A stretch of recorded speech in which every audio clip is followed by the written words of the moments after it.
প্রশ্নে বলা আছে গারো পাহাড় কোন জেলায় অবস্থিত। এই যে প্রশ্নটা আছে দেখেন, এই প্রশ্নটার মাধ্যমে আমরা আজকে কয়েকটি প্রশ্নের সমাধান করব।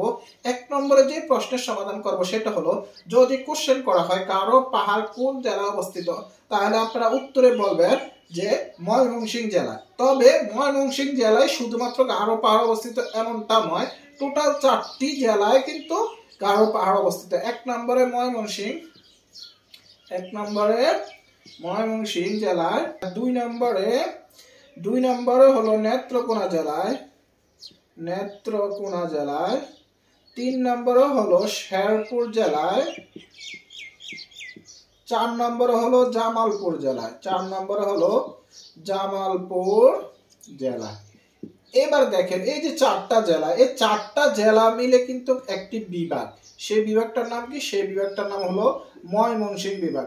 আপনারা খুব সহজে বুঝতে পারেন যে একটি প্রশ্নের মাধ্যমে আমি কয়টি প্রশ্ন সমাধান করতেছি।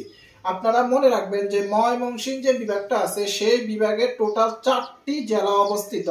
একটি জেলা হলো ময়মনসিংহ, দ্বিতীয়টি নেত্রকোনা, তৃতীয়টি শেরপুর, চতুর্থটি জামালপুর।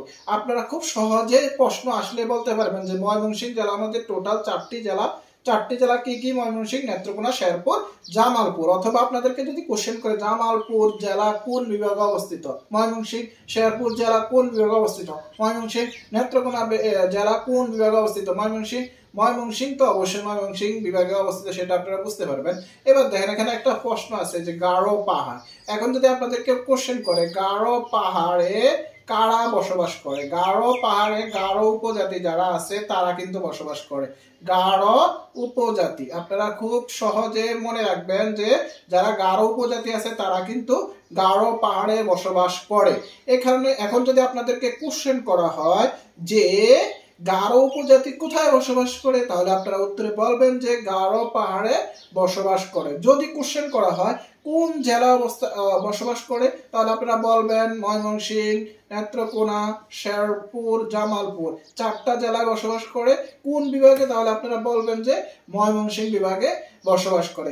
এইভাবে আপনারা কিন্তু সাধারণ জ্ঞানের একটি কোশ্চেনের মাধ্যমে আপনারা কয়েকটি কোশ্চেন খুব সহজে সমাধান করতে পারবেন। এখন যদি আমি আপনাদেরকে কোশ্চেন করি যে গারো উপজাতিরা যে বসবাস করে তারা তো ময়মনসিংহ জেলা বসবাস করে, এছাড়া তারা কোন রাজ্যে বসবাস করে সেটা অবশ্যই কমেন্টে জানিয়ে যাবেন। সবাই ভালো থাকবেন। আসসালামু আলাইকুম ওয়া রাহমাতুল্লাহ।